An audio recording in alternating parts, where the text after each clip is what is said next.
Bismillahirrahmanirrahim. Assalamualaikum warahmatullahi wabarakatuh. Alhamdulillah. Alhamdulillahi wa kafa.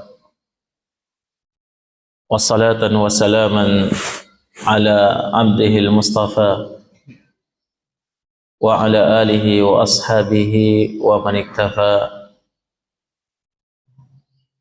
Wa sallallahu wa sallama ala nabiyyina Muhammad wa ala alihi wa ashabihi ajma'in. Amma ba'd. Ikhwani wa akhwati fiddin, hadirin dan hadirat, jamaah pengajian yang dirahmati oleh Allah Subhanahu wa taala.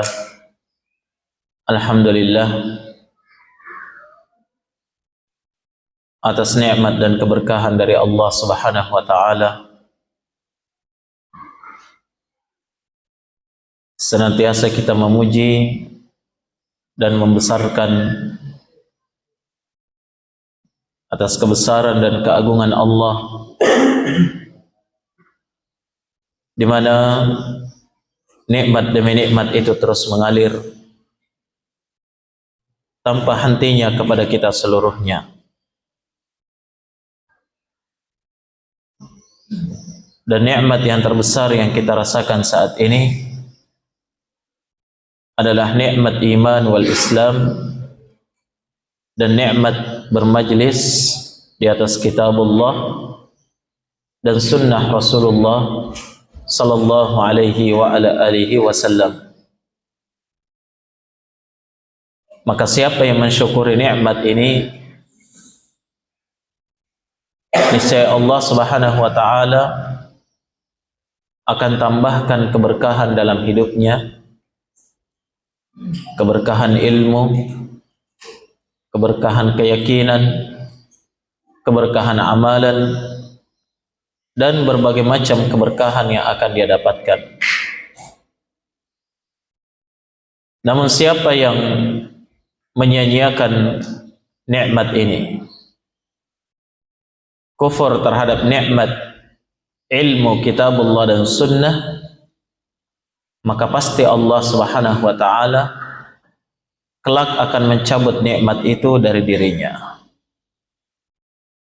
Sehingga dia akan jauh dari majelis ilmu, malas belajar agama, yang dengannya Allah Subhanahu wa taala akan sesatkan dia dalam kesesatan yang nyata, wal iyadzu billah. Oleh karena itu jamaah sekalian, sadari, jikalau seandainya bukan karena ilmu kitab dan sunnah yang segelintir yang Allah Subhanahu wa taala fahamkan ke dalam hati kita ini, maka tidak ada bedanya kita dengan binatang. Laulal ilm lakana an-nasu kal bahaim. Kata orang Arab, seandainya bukan karena ilmu, maka manusia itu akan menjadi seperti binatang ternak. Ilmu yang mengangkat derajat kita jemaah, walaupun hanya segelintir, hanya sangat sedikit sekali dalam hati kita, yang bisa kita fahami, yang bisa kita hafalkan, yang bisa kita amalkan. Namun sadarkah kita bahwa itulah yang mengangkat derajat kita di sisi Allah Subhanahu wa taala. Yarfa'illahu alladhina amanu minkum walladzina utul ilma darajat. Janji Allah dalam Al-Quran, Allah pasti akan mengangkat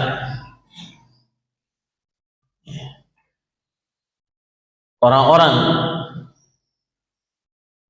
yang beriman di antara kalian dan orang-orang yang diberikan ilmu darajat, berderajat-derajat tingginya. Itu janji Allah.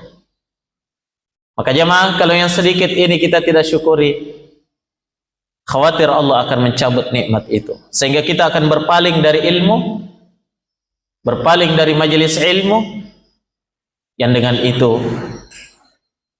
kita akan berpaling dari jalan Allah Subhanahu wa ta'ala, wal iyadzu billah.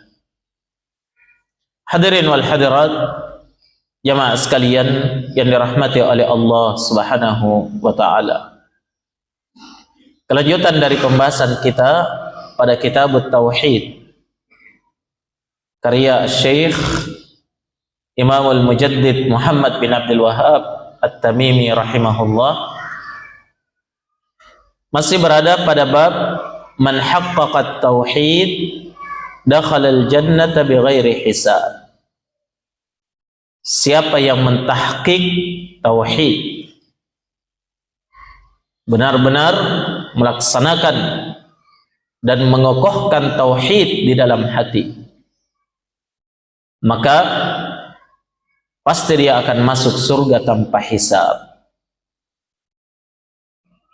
Dua ayat yang disebutkan oleh penulis sudah berlalu bersama kita tentang pentingnya seorang itu benar-benar mentahqiq tauhid di dalam hatinya, benar-benar menanamkan tauhid dalam hati yang terbias dengan amalan. Nah, sebelum kita melanjutkan pada pembacaan dalil selanjutnya yang disebutkan oleh Syekh di sini perlu kita pahami jamaah sekalian, bahwa seseorang dia dianggap melakukan tahqiq tauhid dalam hati dan di dalam perbuatannya ketika dia berada di atas tiga perkara. Berada di atas tiga perkara. Yang pertama jamaah sekalian adalah tarkus syirk bi anwa'ihi, meninggalkan segala macam bentuk kesyirikan. nanti dikatakan seorang itu bisa melakukan tahqiq tauhid dalam dirinya ketika dia berani meninggalkan segala macam bentuk kesyirikan dengan berbagai macam bentuk dan jenisnya. Syirik akbar, syirik besar maupun syirik kecil, syirik yang nampak maupun syirkul khafi, syirik yang tersembunyi di dalam hati, syirik di dalam perbuatan, ataupun syirik dengan ucapan, atau syirik yang diyakini dalam hati. Semua bentuk-bentuk kesyirikan dia tinggalkan. Itu orang-orang yang apa? Yang mentahqiq tauhid di dalam dirinya. Yang kedua jamaah sekalian adalah tarkul bid'ah wa anwa'iha, meninggalkan segala macam bentuk bid'ah di dalam agama.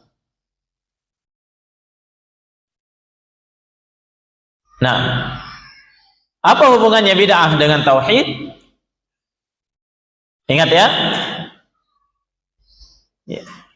tauhid, di antara kandungan tauhid itu adalah meyakini la ilaha illallah Muhammadur Rasulullah,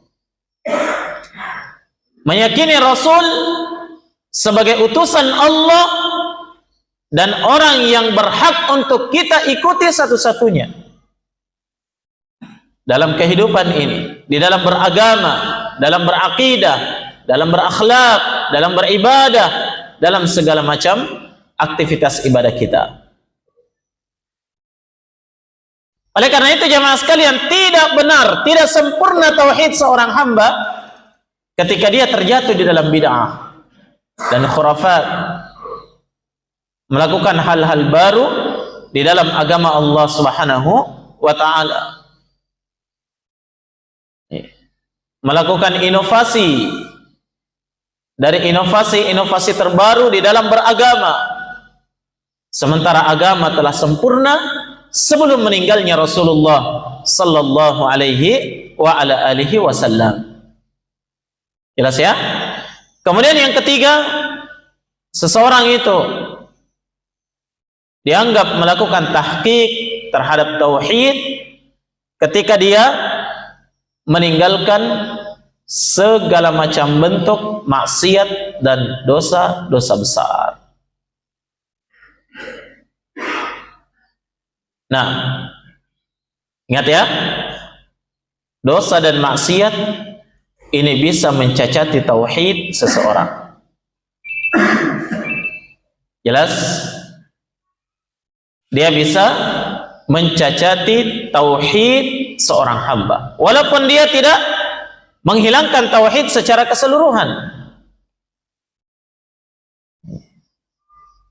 Akan tetapi jemaah sekalian, maksiat yang dilakukan oleh seorang hamba, terlebih lagi dia adalah maksiat yang terus-menerus dilakukan,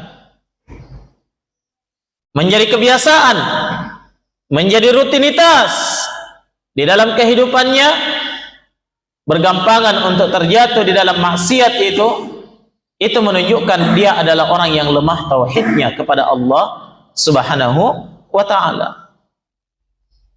Karena inti daripada tauhid itu adalah apa? Ya, mengesahkan penghambaan kepada Allah. Inti daripada tauhid itu adalah ta'zim, pengagungan penuh terhadap Allah Subhanahu wa ta'ala. Nah, kapan dia terjatuh di dalam maksiat? Dalam keadaan dia sadar, dalam keadaan dia faham akan hukumnya, ya, berarti kurang pengagungannya kepada Allah. Dalam kondisi seperti ini, derajat tauhidnya rendah di mata Allah Subhanahu wa ta'ala. Bisa difahami? Ya. Oleh karena itu jamaah sekalian, ingin menjadi orang-orang yang benar-benar mentahqiq tauhid dalam dirinya sehingga dia berhak masuk surga tanpa hisab, tanpa adab, harus berani meninggalkan segala macam bentuk kesyirikan berani meninggalkan segala macam bentuk bid'ah, dan berani meninggalkan segala macam bentuk apa? Dosa besar. Ya, terlebih lagi dosa-dosa yang dilakukan secara kontinu. Wajib untuk bertaubat daripadanya. Nah, kemudian ikhwani fillah rahimani wa rahimakumullah, disebutkan pula oleh para ulama kita, para syurah, bahwasanya seorang yang bertauhid tidak akan mampu mentahqiq tauhid dengan sempurna di dalam dirinya sampai dia melakukan 3 hal yang lainnya, ya, selain yang disebutkan tadi. Ya. Ini penting sekali. Bagaimana caranya seorang itu bisa mentahqiq tauhid dalam dirinya? Lakukan 3 hal ini. Yang pertama, al-ilm. Wajib mengilmui tauhid dan syirik. Karena seorang tidak akan mampu melaksanakan sesuatu dengan sebaik-baiknya, dengan sebenar-benarnya, kalau apa?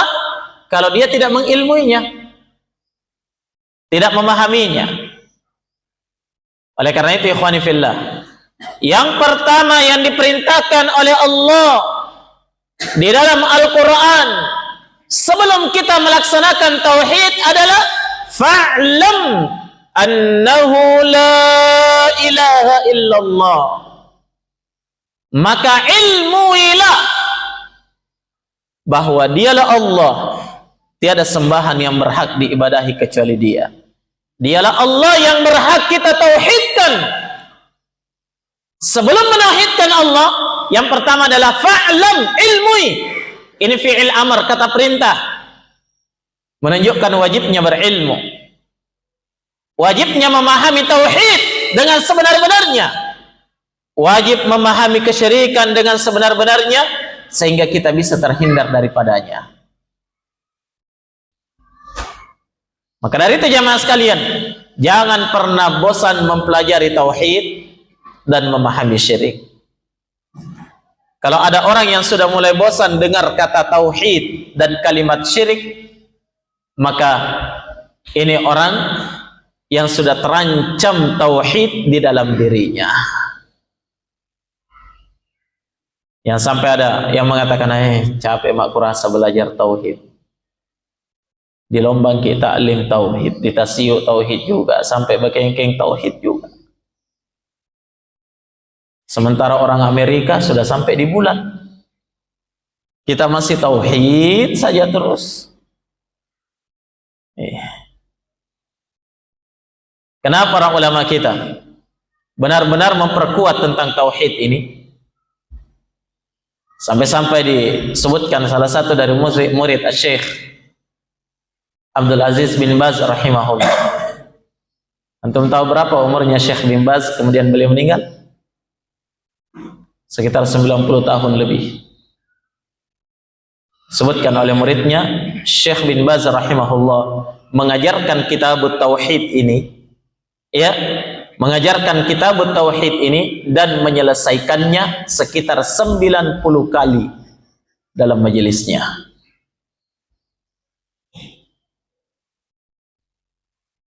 Selesai, ulang lagi. Selesai, ulang lagi.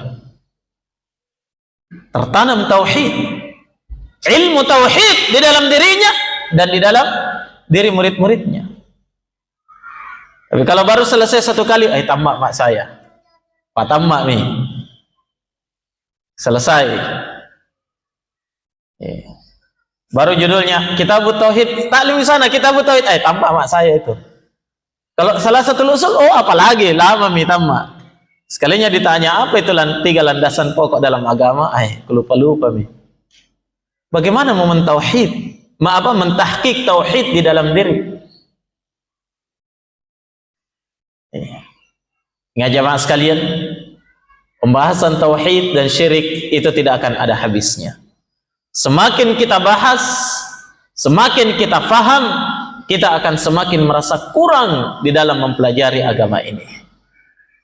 Kalau ada orang yang merasa puas dengan ilmu tauhid, itulah orang-orang yang tidak paham ilmu tauhid.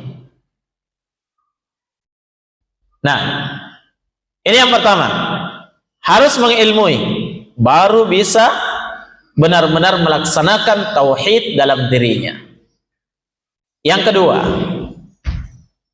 seorang bisa mentahqiq tauhid dalam dirinya ketika dia meyakini apa yang telah dia ilmui. Sudah faham tauhid sedikit atau banyaknya, sudah faham syirik sedikit atau banyaknya, naam, sudah faham perkara-perkara yang bisa merusak tauhid sedikit atau banyaknya, dia tanamkan dalam dirinya, dia yakini di dalam hatinya. Karena apalah gunanya ilmu yang banyak yang dipelajari tapi dalam hatinya ragu, betul atau tidak ya? Itu tidak akan bisa mentahqiq tauhid dalam dirinya. Orang-orang yang ragu dengan apa yang telah dia ilmui dari ilmu tauhid, lihat, kalau dia duduk bersama dengan orang-orang yang bertauhid, mereka inilah orang-orang yang bisa mentahqiq tauhid dalam dirinya. Tapi kapan dia duduk bersama dengan ahlus syirik, dia tidak akan mampu bertahan. Dia bagaikan buih yang terombang-ambing di tengah lautan. Apalagi kalau sudah diberikan syubhat, muncul keraguan di dalam dirinya, semakin kuat keraguan di dalam dirinya. Ya, kenapa? Karena dia tidak yakin dengan apa yang dia ilmui. Jelas ya? Ya, sedikit dia dapat syubhat, akhirnya apa? Ah, kenapa tidak bisa buang telur di jembatan bolong?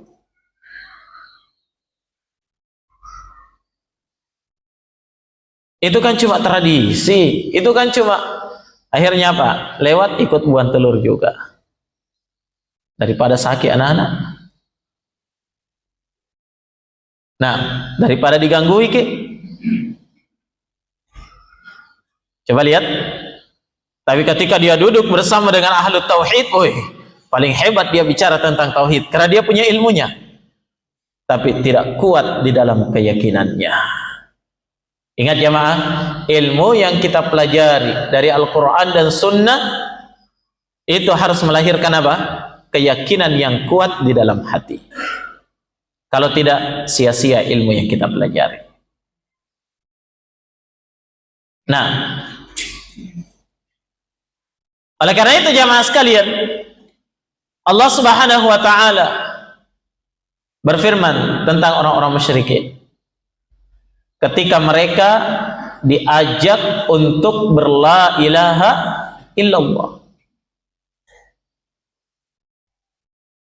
Ketika Nabi sallallahu alaihi wasallam menyerukan kepada mereka, qulu la ilaha illallah tuflihu. Ucapkan, ikrarkan la ilaha illallah, pasti kalian akan selamat. Diajak oleh Nabi, apa jawaban mereka? Allah sebutkan dalam Al-Quran, mereka akan berkata apa? Aja'alal alihata ilaha wahida inna hadha la syai'un ujab. Apakah Muhammad mau menjadikan Tuhan itu hanya satu, sembahan itu hanya satu? Ini sesuatu yang sangat mengherankan. Ada keraguan dalam dirinya. Iya, coba lihat jemaah sekalian, Abu Jahal, Abu Lahab dan sederet abu-abu yang lainnya yang menentang Nabi ketika itu,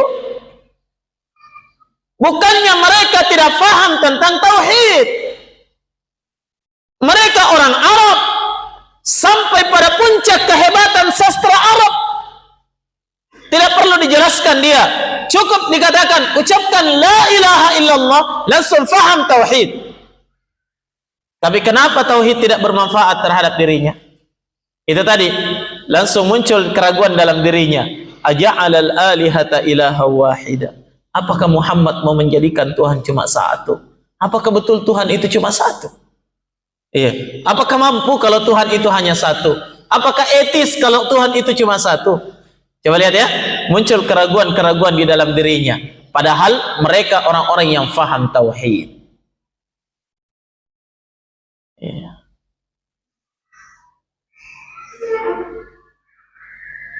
Cukup diucapkan la ilaha illallah Muhammadur Rasul, mereka langsung faham apa artinya, apa maknanya, apa konsekuensinya, ya kan? Kenapa? Karena mereka orang Arab dan sampai pada puncak kehebatan ya sastra Arab ketika itu. Beda sama kita, harus dijelaskan panjang lebar. Kenapa? Mungkin karena kita bukan orang Arab, orang Mandar, orang Bugis, orang Mamuju. Ya.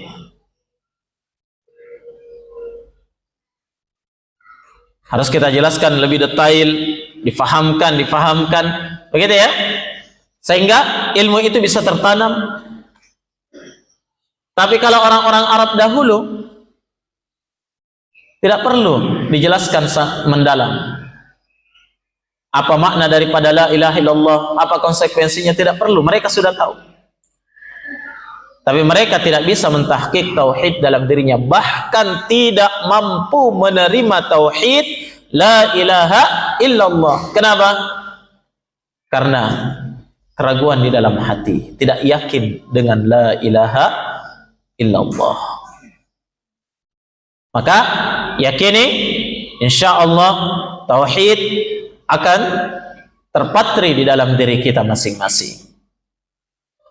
Baik, yang ketiga jamaah sekalian, ya, orang-orang bisa mentahqiq tauhid dalam dirinya jika dia melakukan inqiyad, tunduk terhadap konsekuensi daripada tauhid. Dia tidak sombong, tidak congkak, tapi apa yang dia fahami tentang tauhid langsung dia tunduk menerimanya.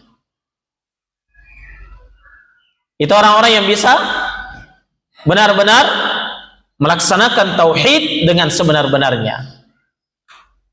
Iya.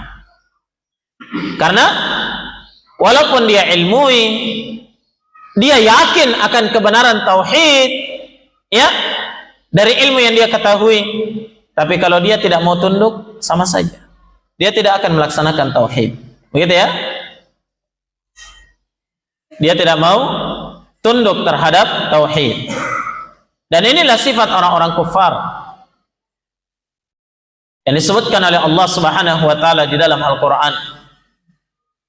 Innahum kanu idza qila lahum la ilaha illallah yastakbirun. Sungguh mereka itu, orang-orang kafir dan orang-orang musyrik itu, kata Allah, idza qila lahum la ilaha illallah, jika dikatakan kepada mereka tiada sembahan yang berhak diibadahi kecuali Allah sendirinya, apa yang terjadi? Yastakbirun, mereka pun sombong dan congkak, tidak mau menerima.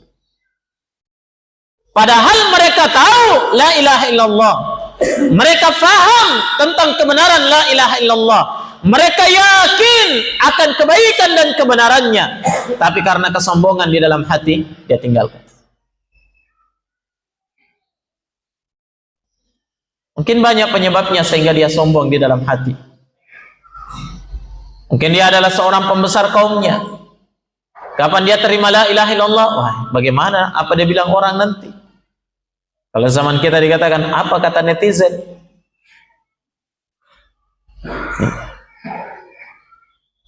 Bagaimana dengan followers? Sehingga yastakbirun, mereka pun congkak dan tidak mau menerima. Itu sifat orang-orang kufar. Oleh karena itu disebutkan oleh para ulama bahwa di antara as-sarif anil haqq, di antara sesuatu yang paling hebat dalam menjauhkan seseorang dari kebenaran, itu adalah al-kibr, sombong. Apa itu sombong? Langsung ditafsirkan oleh Nabi dalam haditsnya apa? batarul haq wa ghamtun nas, menolak kebenaran dalam keadaan dia tahu itu benar, dan apa? Memandang remeh orang lain, memandang rendah orang lain. Itulah sombong. Iya.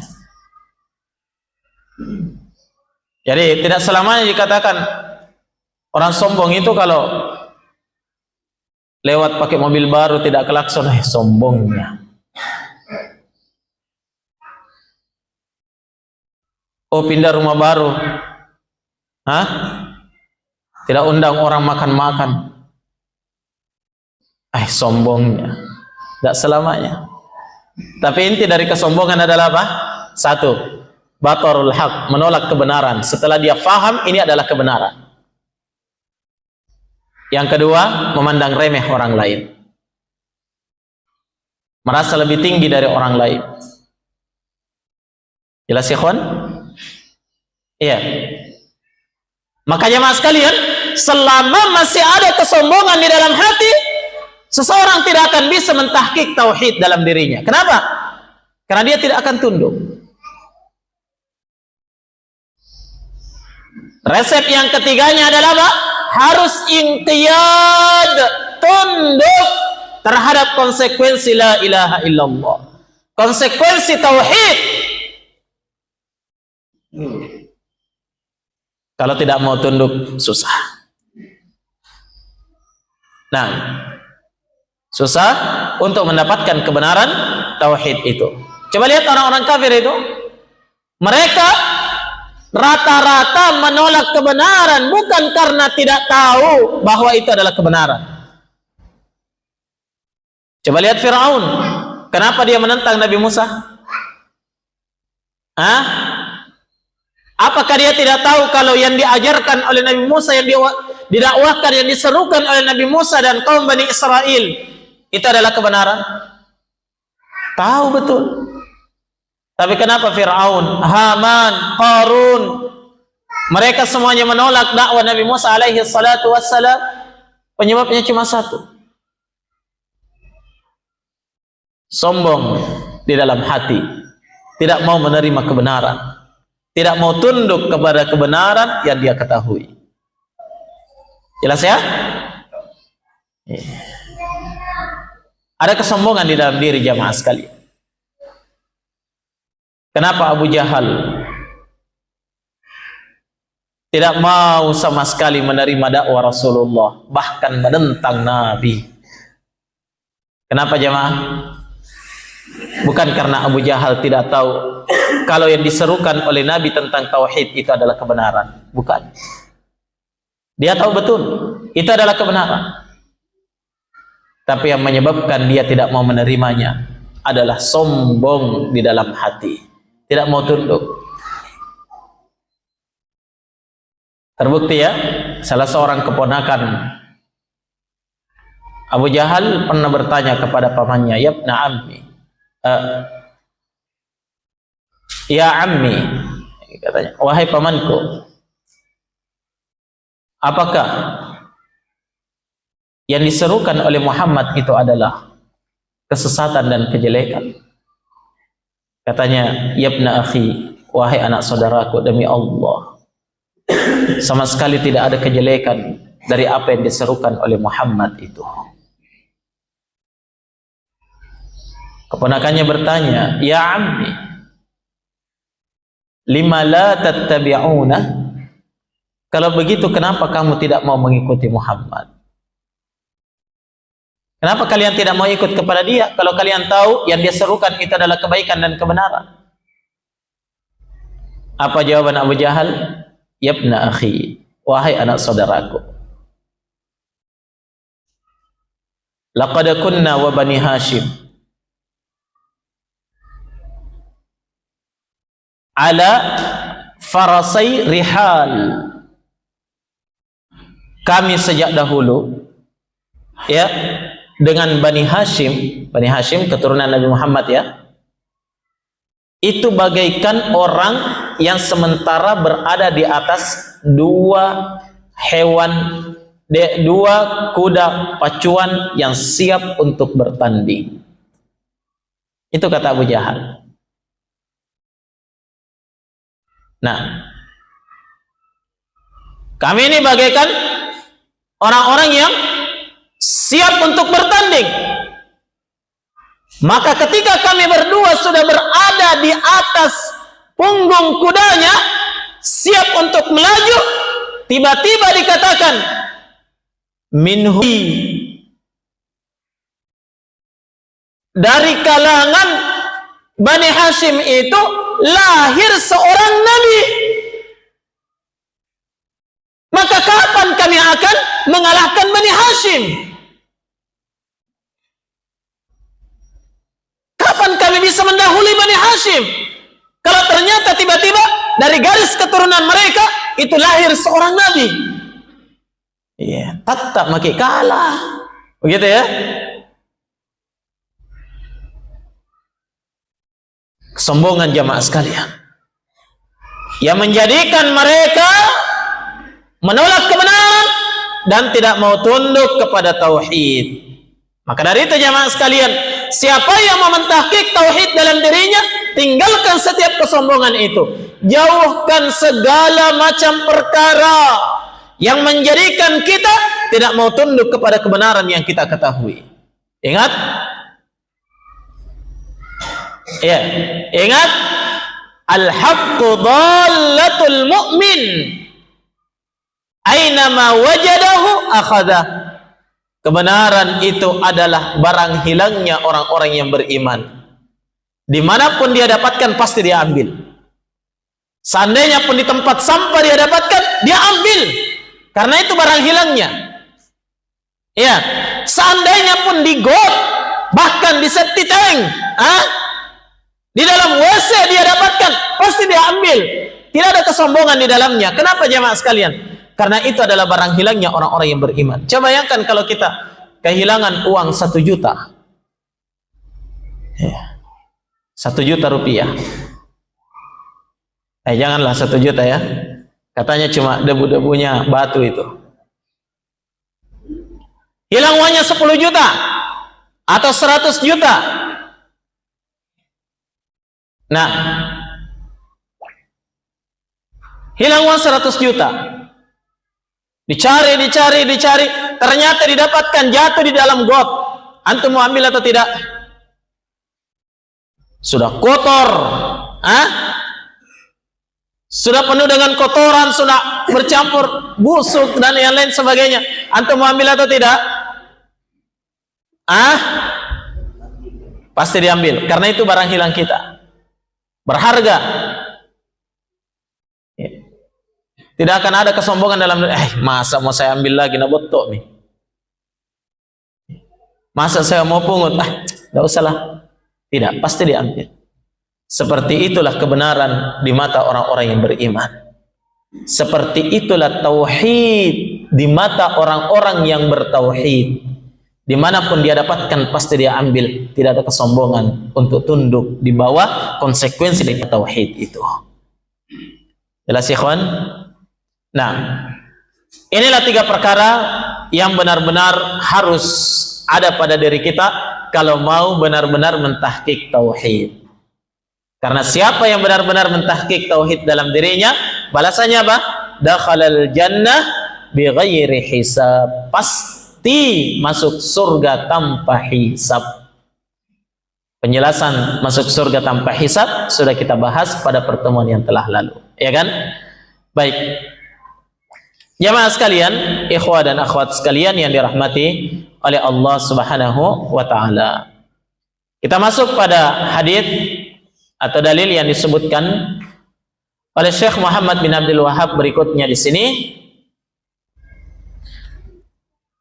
Hadis yang sangat panjang ya, riwayat Al-Imam Al-Bukhari dan Muslim. Baik. Kita bacakan, kata beliau, An Husain bin Abdurrahman qala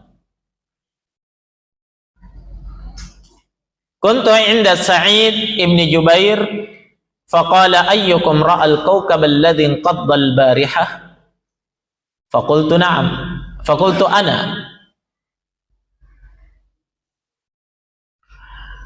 Dari Husain bin Abdurrahman, beliau berkata, saya pernah berada di sisi Sa'id bin Jubair rahimahullah. Ini semua adalah imam-imam ahlu hadis ya. Husain bin Abdurrahman, Sa'id bin Jubair rahimahumullahu ta'ala, para ulama besar di zamannya. Faqal, Sa'id bertanya, ayyukum ra'al kawkab alladhi inqadda al-barihah? Siapa di antara kalian yang melihat ada bintang yang jatuh tadi malam? Bintang jatuh, biasa lihat bintang jatuh ya? Iya.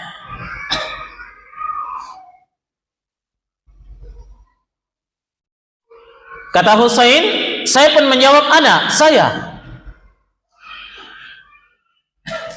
Ya, saya, kata Husain. Tapi katanya, ama inni lam akun fi salah. Karena saya tadi malam itu, saya bisa melihat bintang jatuh dari langit itu karena saya tidak salat lail tadi malam.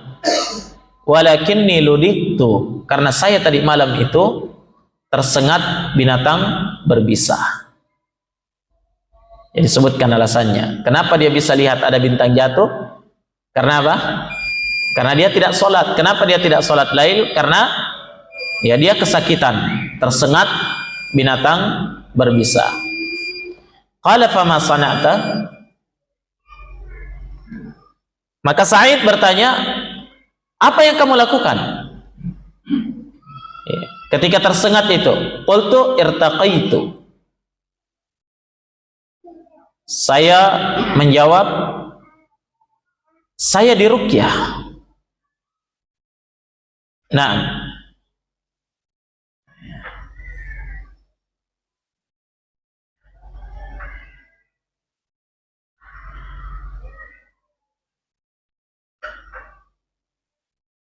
boleh juga mananya irtaqaitu, saya minta untuk diruqyah katanya. Saya minta untuk diruqyah. Jadi tersengat binatang berbisa, minta diruqyah. Ya. Apa itu ruqyah?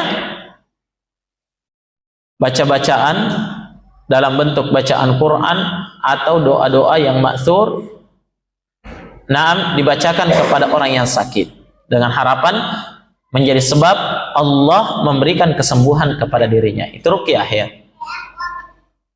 Ya.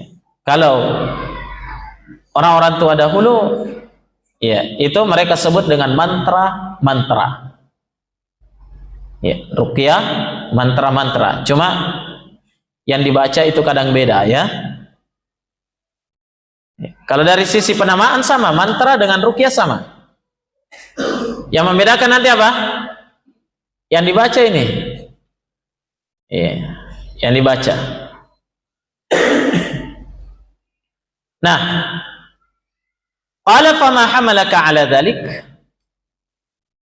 Sa'id bertanya, apa yang menyebabkan kamu melakukan itu, yakni minta untuk diruqyah ketika tersengat? Qultu hadithun haddatsanahu Sya'bi.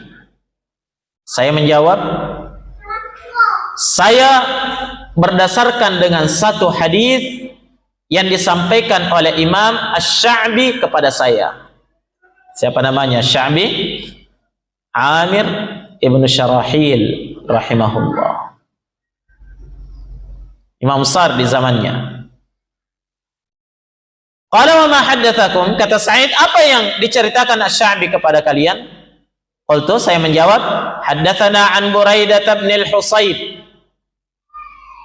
Asy-Sya'bi menceritakan kepada kami dari Buraidah ibn al-Husayb, annahu qal, bahwasanya beliau berkata, la ruqyata illa min ainin aw humah.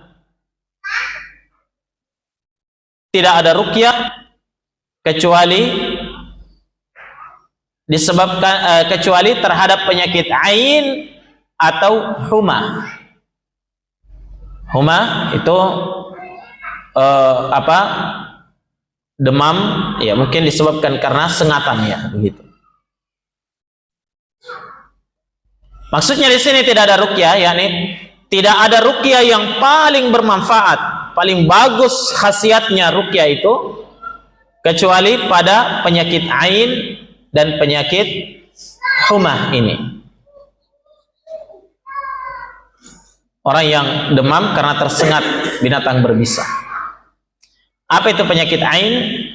Ya. Jadi bukan artinya tidak boleh meruqyah terhadap penyakit-penyakit lain. Asalnya semua penyakit itu bisa diruqyah, dibacakan bacaan-bacaan ayat-ayat Al-Quran maupun doa-doa yang ma'thur. Boleh. Paham ya? Semua penyakit boleh. Bukan hanya penyakit jin saja, penyakit sihir, tidak. Semua penyakit dibacakan. Makanya Nabi Shallallahu Alaihi Wasallam itu mengajarkan beberapa doa yang ma'thur dari beliau. Ya, ada apa doa-doa yang beliau ajarkan dibacakan pada tempat-tempat yang sakit, dipegang kemudian dibacakan. Ya, contohnya dia membaca apa? Allahumma rabban nas adhibil ba's ishfi anta syafi la shifaa illa shifaa'uk shifaa'an la yughadiru saqama, dan seterusnya ya.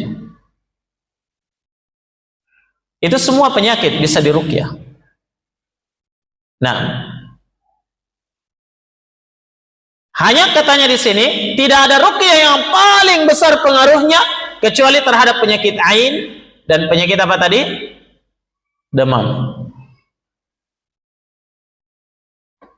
Apa itu penyakit ain?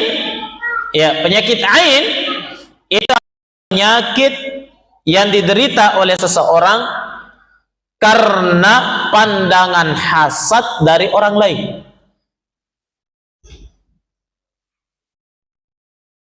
Ya, pandangan hasad ini, ingat ya, bukan pandangan hasad ini yang memberi pengaruh, bukan.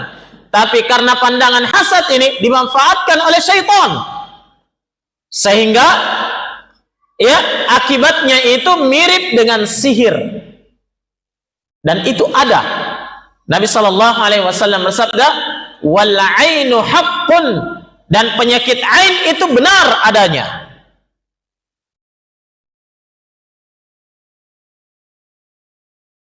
Maka dari itu Nabi Shallallahu Alaihi Wasallam ya memperlindungkan dua cucunya kepada Allah dari penyakit ain. Nabi mendoakan Al Hasan dan Husain. Kata beliau, "U'idzukuma bikalimatillahi tammah min kulli syaitanin waham wa min kulli ainin lammah." Saya perlindungkan kalian berdua wahai cucuku dengan kalimat Allah yang sempurna dari setiap syaitan ya dan hantu. Wa min kulli ain, dan dari setiap penyakit ain yang membahayakan. Begitu ya? Itu yang namanya penyakit apa tadi? Penyakit ain. Ya, ain. Yang mana ain dalam bahasa Arab itu maknanya apa? Mata. Jadi penyakit ini ditimbulkan karena pandangan mata yang hasad dimanfaatkan oleh syaitan. Ada orang yang apa namanya? Melihat anak yang lagi lucu-lucunya, biasa begitu ya? Anak kecil, anak bayi yang lucu-lucunya dia pandang, dia tidak sengaja mungkin atau memang sengaja ada hasad di dalam hatinya. Akhirnya tiba-tiba anak itu langsung sakit. Bahkan ada yang sampai meninggal. Iya. Terkadang di majelis para ulama itu ya pernah apa mereka ada seorang talib penuntut ilmu yang Masya Allah diberikan kecerdasan oleh Allah, kekuatan dan cepat dalam menghafal. Ya, ada hadis-hadis yang panjang, jarang orang yang bisa menghafal. Tiba-tiba dia berdiri dan menghafal. Iya. Di tengah-tengah dia menghafalkan hadis itu, tiba-tiba jatuh pingsan. Iya. Heran, ada apa ini? Ternyata itu adalah penyakit ain. Ada salah satu dari tulab itu yang melihatnya dengan pandangan hasad. Iya. Seperti itu ya. Ada orang yang Ya, makanya di satu sisi kita dianjurkan di dalam Islam untuk menampakkan nikmat Allah terhadap diri kita, tapi di sisi lain kita harus waspada dari penyakit penyakit ain ini. Makanya harus selalu berdoa kepada Allah, minta perlindungan ya, dari penyakit ain tersebut. Baik. Maka ketika ada orang yang terkena penyakit ain ini, ya, cara pengobatannya bagaimana? Yang pertama, disebutkan dalam hadits Nabi Sallallahu Alaihi Wasallam, beliau pernah melihat ada orang yang terkena penyakit ain. Nabi cari siapa pelakunya. Kalau bisa diketahui pelakunya, si fulan yang memandang dia dengan pandangan ain, maka diminta pelakunya ini, orang yang dicurigai ini, untuk berwudu. Kemudian air wudunya ditampung, setelah itu diberi minum dan dimandikan kepada orang yang terkena ain itu. Akan sembuh dengan izin Allah Subhanahu wa taala. Paham? Ya, itu yang pertama dan itu yang sangat mujarab. Ya. Maka dari itu jamaah sekalian hati-hati, jangan tersinggung. Kita tiba-tiba diminta berwudu, kamu tuduh saya punya penyakit ain, bisa memberikan ain? Tidak, karena semua kita ini punya punya potensi untuk terjatuh dalam pandangan hasad itu. Ya, jangan sampai kita tidak merasa. Makanya Nabi Shallallahu Alaihi Wasallam mengajarkan, kalau kalian melihat ya nikmat Allah terhadap saudaramu, maka berzikir kepada Allah. Bertasbih kepada Allah, subhanallah, masya Allah. Iya. Baca Allahumma barik, ya Allah berkahi dia. Bukan justru kita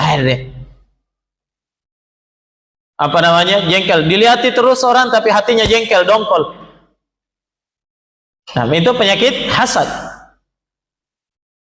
Tapi ketika seorang memuji kepada Allah, ya, dan langsung langsung mendoakan Allahumma barik, ya Allah berkahi dia, maka itu akan menghilangkan perasaan hasad di dalam hati seorang hamba. Begitu ya? Makanya biasa kita kalau di negara Arab itu biasa kita lihat di mobil-mobil orang tertulis besar-besar di belakang, masya Allah. Iya. Tabarakallah, Allahumma barik. Itu katanya untuk menangkal ain. Jadi kalau orang melihat ada mobil mewah lewat, langsung dilihat tulisannya itu, langsung orang baca ya, terhindar dari penyakit ain. Katanya seperti itu. Nah, jadi ikhwani fillah, ya, yang pertama itu orang dapat mengobati penyakit ain dengan ini. Yang kedua, kalau tidak diketahui siapa pelakunya, maka yang dilakukan adalah ruqyah. Dan ruqyah itu sangat mujarab terhadap penyakit ain. Sangat mujarab. Jadi misalnya kalau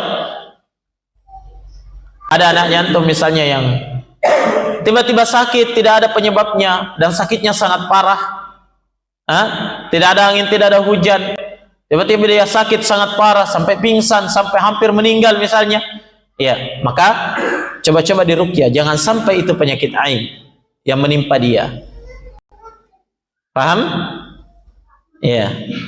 Ada orang yang masya Allah kuat dalam hafalannya, diberikan kekuatan hafalan oleh Allah, cepat menghafal, tiba-tiba dia tidak bisa menghafal, buntu. Coba-coba diruqyah, jangan sampai itu ain. Yeah. Tapi kalau sudah diruqyah belum sembuh, tetap buntu, kasih kawin dia.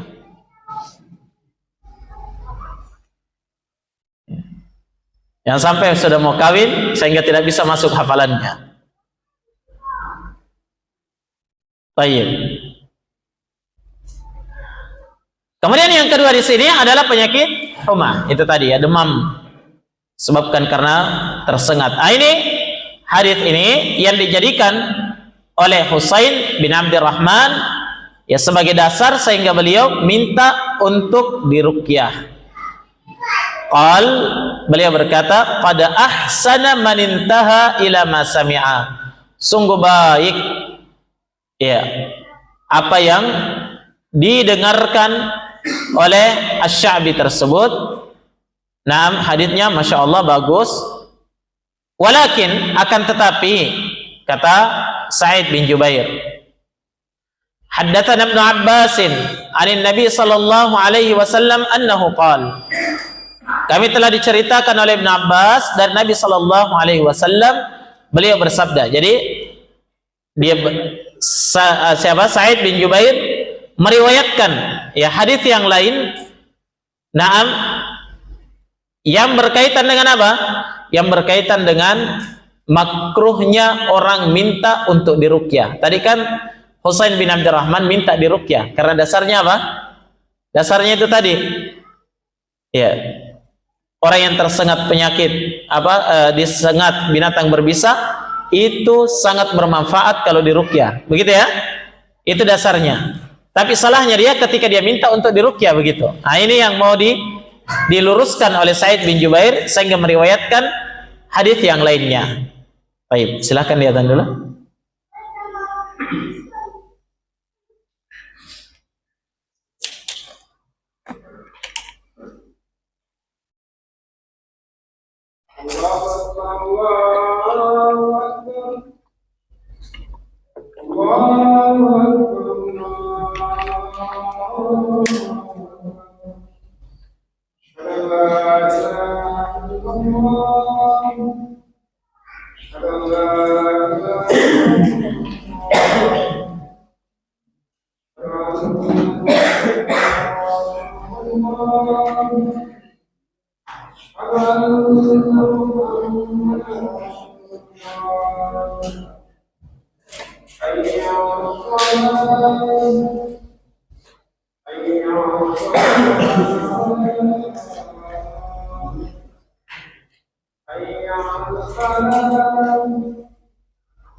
Baik,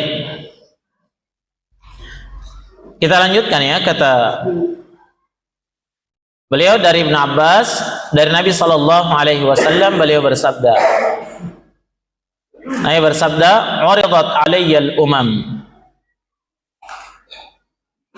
fara'aitu an-nabiyya wa ma'ahu ar-rahab, wan-nabiyya wa ma'ahu ar-rajul war-rajulan, wan-nabiyya wa laysa ma'ahu ahad."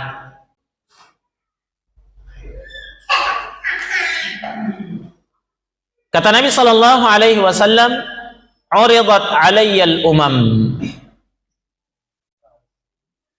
Telah diperlihatkan kepadaku umat-umat yang akan datang pada hari kiamat nanti. Jadi umat-umat setiap nabi diperlihatkan kepada nabi ya. Umatnya Nabi siapa? Nabi Nuh, Nabi Hud, Nabi Musa, Nabi Ibrahim. Setiap nabi akan datang pada hari kiamat dengan umatnya. Ayat yang diperlihatkan kepadaku, kata Nabi, "Fara'aitun nabiyya wa ma'ahu ar-rahab." Dan saya melihat ada seorang nabi, umat yang membersamainya, yang ikut kepadanya, yakni yang menerima dakwahnya ketika di dunia, itu hanya ar-rahad. Ar-rahad itu hitungan antara 3 sampai 10. Artinya tidak lebih dari 10 orang pengikutnya. Tidak banyak pengikutnya. Wan nabiyya wa ma'ahu ar-rajul war-rajulan. Bahkan saya melihat ada nabi yang ikut bersamanya itu hanya 1 atau 2 orang saja. Bahkan wan nabiyya wa laysa ma'ahu ahad. Dan saya melihat Nabi tidak ada seorang pun pengikutnya datang pada hari kiamat. Subhanallah. Nabi siapa itu? Kita tidak tahu ya. Nabi sebutkan Nabi. Berarti kalau Nabi banyak ya. Karena Nabi lebih banyak dari Rasul.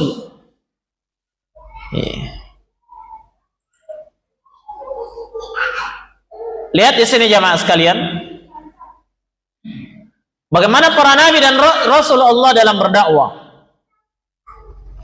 Bukan waktu yang sebentar mereka berdakwah. Tapi ternyata ada nabi pengikutnya hanya antara 3 sampai 10 orang, sampai 9 orang. 1-2 orang, bahkan ada yang tidak ada pengikutnya. Apakah nabi yang seperti ini dikatakan gagal dalam dakwah? Katakan, tidak ada yang ikut, gagal. Jawabannya tidak. Kenapa jemaah? Karena mereka telah berhasil menyampaikan risalah kepada umatnya. Adapun yang ikut itu bukan urusan dia. Paham? Yang menjadi tugasnya itu adalah menyampaikan risalah, mengajak.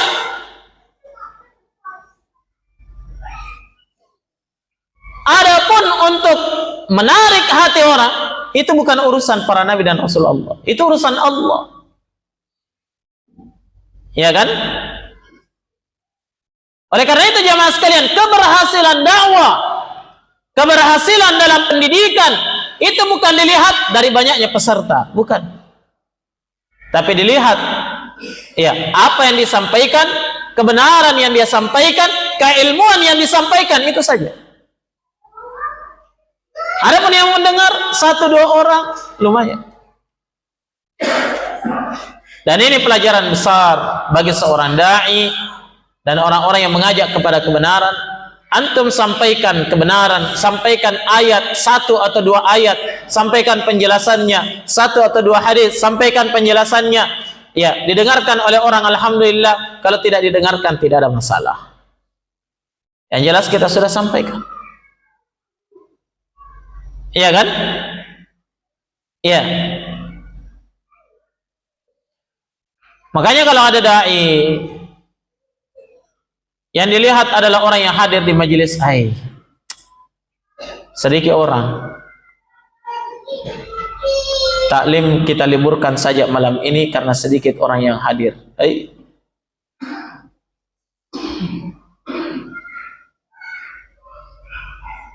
Dan yang seperti ini masih harus belajar lagi. Yang dilihat siapa? Oh, itu sana. Yang satu lapangan jamaahnya, wah itu yang hebat. Kenapa? Karena lucu. Oh, bisa menyanyi ustadznya, bagus suaranya. Oh, itu yang banyak pengikutnya. Nah, ingat ya, keberhasilan dalam dakwah bukan dilihat dari apa? Dari sedikit atau banyaknya orang yang menerima. Tapi keberhasilan dalam dakwah itu adalah ketika seseorang sudah menyampaikan apa yang menjadi kewajibannya, sudah mengajarkan ilmu yang telah dia dapatkan. 1 atau 2 orang pun. Hanya kalau semakin banyak orang yang hadir, akan semakin banyak yang mendapatkan manfaatnya. Begitu ya? Tapi ingat, itu bukan tolok ukur keberhasilan di dalam dakwah dan pendidikan. Lihat para nabi kembali kepada Allah pada hari kiamat. Tidak malu mereka membawa 1 atau 2 orang pengikut. Bahkan ada orang yang datang kepada Allah seorang diri. Tidak ada pengikutnya. Apakah Allah menghukum dia karena tidak ada pengikutnya? Tidak. Kenapa? Karena banyaknya pengikut itu bukan tugas mereka.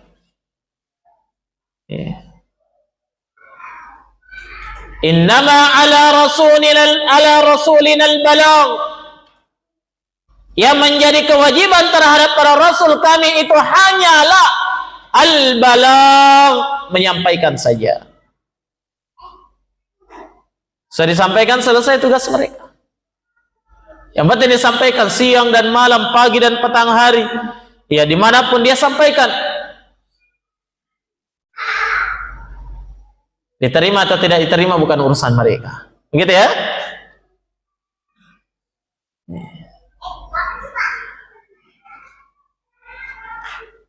Kemudian kata Nabi sallallahu alaihi wasallam, "Idz rufi'a li sawadun 'adzim fa dhanantu annahum ummati." Tiba-tiba diperlihatkan kepada saya ada rombongan umat yang sangat banyak, terlihat dari kejauhan itu rombongan yang hitam. Kelihatan hitam dari jauh karena banyaknya umat itu datang. Kata Nabi, saya menyangka mereka itu adalah umatku. Faqila li, tapi ternyata dikatakan kepadaku, hadza Musa wa qaumuh. Ini adalah Nabi Musa datang bersama dengan kaumnya. Seperti Nabi Musa, orang nabi yang banyak pengikutnya, banyak yang menerima dakwah beliau. Walaupun lebih banyak yang menentang, karena rata-rata seperti itu. Setiap kebenaran, ya, kalau banyak yang menerima kebenaran, pasti yang menolak jauh lebih banyak. Begitu ya? Kalau banyak orang yang ikut taklim, pasti yang di pasar jauh lebih banyak. Betul? Ya, sudah sunnatullah seperti itu. Nah, jadi jangan terkecoh dilihat, wih, masya Allah kemarin daurah sulsel bar, wah, banyaknya orang, ya, ribuan, jutaan orang, kan begitu ya? Tapi coba lihat, antum lihat kalau ada konser musik, wah, jauh lebih banyak lagi. Nah, jadi jangan terkecoh dengan banyaknya orang yang ikut pada kebenaran itu, karena kebatilan lebih banyak. Tapi Nabi Musa alaihi salatu wassalam adalah nabi yang termasuk banyak pengikutnya, banyak yang menerima dakwah beliau. Nah, fanadartu fa idza sawadun 'adzim. Saya pun kembali melihat, ya, dari kejauhan tiba-tiba saya melihat ada rombongan hitam yang jauh lebih banyak datang. Faqila li, maka dikatakan kepadaku, hadhihi ummatuk, wahai Muhammad, ini umatmu. Wa ma'ahum 70,000 yadkhuluna al-jannata bighairi hisabin wala 'adzab. Dan bersama dengan umatmu itu yang datang yang sangat banyak itu pengikutmu, ya, itu di antara mereka ada 70,000, ada 70.000 orang yadkhulunal jannata bighairi hisabin wala adzab, yang kelak akan masuk surga tanpa hisab dan tanpa azab. 70.000 orang. Nah, datang suatu riwayat dari Imam Ahmad. Nah, walaupun ini diperselisihkan kesahihannya, datang riwayat mengatakan bahwa Nabi menyebutkan ada tambahan, dan dari setiap 1.000, dari 70.000 orang itu, diikuti oleh 70.000 orang yang akan masuk surga tanpa hisab.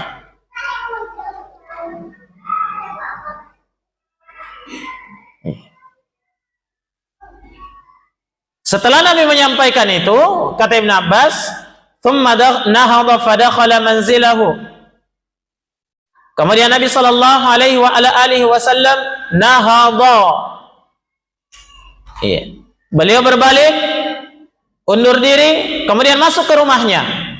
Fakhadhan nasu fi ulaik, maka manusia pun sibuk komentar, ya, membicarakan hal tersebut. Berarti menurut para sahabat Nabi sallallahu alaihi wasallam, berita ini adalah berita yang paling menghebohkan. Begitu ya? Seandainya sekarang ini berita viral ini, di antara umat Nabi Muhammad itu ada 70.000 orang yang akan masuk surga tanpa dihisap, tanpa diadab. Ribut para sahabat membicarakan, padahal Nabi langsung masuk ke rumahnya. Ya. Kenapa mereka ribut? Karena mereka merasa seperti digantung. Hanya diberitakan saja, ada 70.000 dari umatku masuk surga tanpa hisab, tanpa adab. Tidak dijelaskan siapa mereka, dari kalangan mana mereka, dan apa penyebab mereka masuk surga tanpa hisab, tanpa adab, tidak dijelaskan oleh Nabi. Makanya manusia ketika itu ribut. Banyak yang komentar. Ya, beginilah biasa. Komen-komen banyak muncul ya. Ketika ada status yang membingungkan yang diangkat, oh, langsung banyak komen di bawah. Begini keadaan para sahabat Nabi sallallahu alaihi wasallam. Nah, dan di sini dapat kita melihat banyaknya dari para sahabat yang komentar tentang apa yang disampaikan oleh Nabi, menunjukkan antusias besar mereka untuk mendapatkan kebaikan. Iya. Beda di zaman kita, kalau dikatakan ini amalan memasukkan surga tanpa hisab, tanpa adab, oh santai saja, di scroll. Lincah itu tangannya, scroll naik. Iya. Tapi kalau yang ada pembahasannya mau kaya hanya dalam 1 bulan, woi, langsung banyak yang komentar. Begitu ya?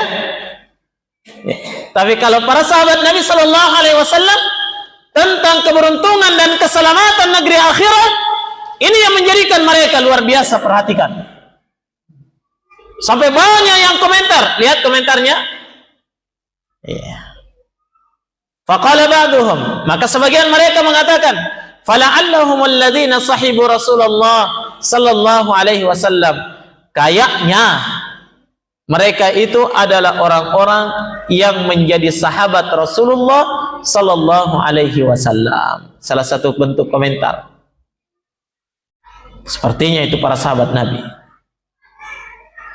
Wa qala ba'duhum, sebagian lagi berkomentar, fala'allahum alladhina wulidu fil Islam falam yusyriku billahi syai'a. Sepertinya mereka itu adalah orang-orang yang terlahir dalam Islam, kemudian meninggal dan tidak pernah melakukan kesyirikan kepada Allah. Jadi yang terlahir, kemudian dia terlahir di atas kekafiran atau kesyirikan, baru masuk Islam, tidak masuk. Yang masuk katanya lahir di atas Islam, tidak pernah syirik sampai meninggal. Ada yang komen seperti itu. Wa dzakaru asya, dan mereka menyebutkan komentar-komentar yang sangat banyak lagi. Fa kharaja alaihim Rasulullah sallallahu alaihi wasallam fa akhbaru. Maka Rasulullah sallallahu alaihi wasallam kembali keluar kepada para sahabatnya dan mengabarkan kepada mereka siapa orang-orang yang berhak masuk surga tanpa hisab dan tanpa azab. Faqal, maka Nabi bersabda, humul ladzina la yastarqun. Mereka itu adalah orang-orang yang tidak pernah minta untuk diruqyah, wala yaktawun, dan tidak melakukan pengobatan dengan cara kai, wala yatatayyarun, dan tidak melakukan tatayyur, wa ala rabbihim yatawakkalun, dan mereka adalah orang-orang yang senantiasa bertawakal kepada Rabb mereka. 4 sifat disebutkan oleh Nabi. Coba lihat di sini jemaah. Ketika Nabi keluar menjelaskan kepada mereka, Nabi tidak menjelaskan oh kabilah ini, kabilah itu, si anu dan si anu, tidak. Tapi yang dijelaskan oleh Nabi adalah apa? Sifat. Siapa yang bersifat seperti ini, dialah orangnya. Demikianlah kebenaran jemaah sekalian. Tidak melihat kepada apa? Kepada suku, kepada perorangan, kepada ini dan itu, tidak. Tapi kebenaran itu adalah sifat. Siapa yang bersifat dengan sifat itu, maka mereka itulah orang-orang yang berhak di atasnya. Paham? Iya. So, misalnya ketika dikatakan orang-orang yang selamat, iya, mereka itu adalah orang yang berada di atas manhaj ahlus sunnah wal jamaah. Ketika ditanya, siapa itu ahlus sunnah wal jamaah? Tidak dijawab, oh Kiai Fulan, Habib Fulan, Gus Fulan, bukan. Atau kelompok anu, kelompok A, kelompok B, tidak. Tapi yang disebutkan adalah ciri dan sifatnya. Siapa yang berciri dan sifat seperti itu, dialah ahlus sunnah. Dari manapun dia, kapanpun dia lahir. Begitu ya? Demikian pula di sini jamaah sekalian. Nabi tidak sebutkan individunya, tapi yang disebutkan itu adalah sifatnya. 4 sifat. Tidak minta diruqyah, tidak berobat dengan pengobatan kiai, tidak melakukan tatayur, tidak meyakini tatayur, dan mereka adalah orang-orang yang bertawakal kepada Rabb-nya. Nanti kita akan jelaskan 4 sifat yang menyebabkan seseorang itu berhak masuk surga tanpa hisab dan tanpa adab. Yang ternyata 4 sifat ini jamaah sekalian, semuanya kembali kepada satu titik, yaitu tauhid. Tahqiq tauhid. Faqama Uqashah bin Mihsan. Kata Ibn Abbas, tiba-tiba seorang sahabat Nabi yang bernama Uqashah ibn Mihsan berdiri di tengah majelis. Langsung berkata, ya Rasulullah, uda'ullaha ayyaj'alani minhum. Wahai Rasul, tolong doakan kepada Allah agar saya termasuk di antara mereka yang beruntung masuk surga tanpa hisab itu. Kata Nabi, anta minhum. Kamu termasuk salah seorang di antara mereka. Dari sini jamaah, rekomendasi langsung terhadap Uqashah ibn Mihsan bahwa dia adalah orang yang berhak masuk surga tanpa hisab, dan dia adalah orang yang dijamin masuk surga oleh Nabi, bahkan jaminan tanpa hisab. Nabi katakan, kamu termasuk dari kalangan mereka. Betapa gembiranya Uqashah ibn Mihsan radhiyallahu taala an. Ya. Bahkan mengalahkan kegembiraan orang-orang yang diberikan dunia beserta seluruh isinya. Bagi para sahabat Nabi, seandainya diberikan pilihan, yang mana kamu pilih? Masuk surga tanpa hisab dan tanpa azab, ya, atau saya berikan kepada kamu dunia beserta seluruh isinya? Yang mana yang mereka pilih? Masuk surga tanpa hisab. Demikianlah orang-orang yang benar-benar yakin akan kebahagiaan di hari akhir. Kalau sebagian orang sekarang ditanya seperti itu, pasti dipilih apa? Pikir-pikir dulu, timbang-timbang. Ya kan? Siapa tahu bisa aja dapat dunia, juga bisa masuk surga tanpa hisab. Oh, cerita mati. Nah, jadi kata Nabi, anta minhum. Kamu wahai Uqashah, salah seorang di antara mereka. Tsumma qama rajulun akhar. Tiba-tiba berdiri orang yang lain lagi. Tiba-tiba berdiri orang lain juga mengatakan, uda'ullaha ayyaj'alani minhum. Wahai Rasul, tolong doakan kepada Allah, saya juga salah seorang di antara mereka. Faqal, Nabi bersabda, sabaqaka biha Ukasyah. Ukasyah telah mendahuluimu. Nalomba kau.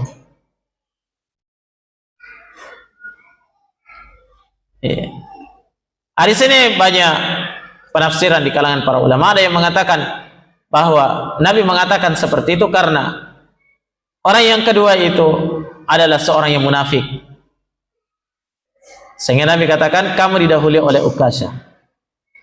Sebagian lagi berpendapat, ya, dan ini pendapat yang jauh lebih baik, ya, mengatakan bahwa orang yang kedua yang berdiri minta didoakan juga, bukan artinya dia orang munafik atau orang yang tidak berhak masuk surga, tidak. Tapi Nabi Shallallahu Alaihi Wasallam, na'am, ingin menutup pintu, menutup celah, jangan sampai semua sahabatnya berdiri minta semuanya didoakan. Begitu ya. Jadi cukup Ukasyah yang diberikan rekomendasi, orang kedua sudah tutup, sehingga yang lain tidak berani lagi berdiri minta. Iya, begitu ya. Itu diantara pendapat para ulama. Tayyib. Hadis ini adalah hadis yang diriwayatkan oleh Imam Al-Bukhari dan Muslim. Panjang periwayatan hadis ini jamaah sekalian, namun intinya ya itu pada apa tadi? Apa yang menyebabkan seseorang itu masuk surga tanpa hisab dan tanpa azab. Nanti kita akan jelaskan insyaallah pada pertemuan berikutnya. Namun ya, inti daripada 4 sifat ini kembali kepada satu titik, yaitu tahqiq tauhid. Bisa dipahami ya? Baik, sekira demikian, subhanakallahumma wa bihamdik, asyhadu an la ilaha illa anta astaghfiruka wa atubu ilaik. Walhamdulillahirabbil alamin. Tafadhalu wa hayakumullah.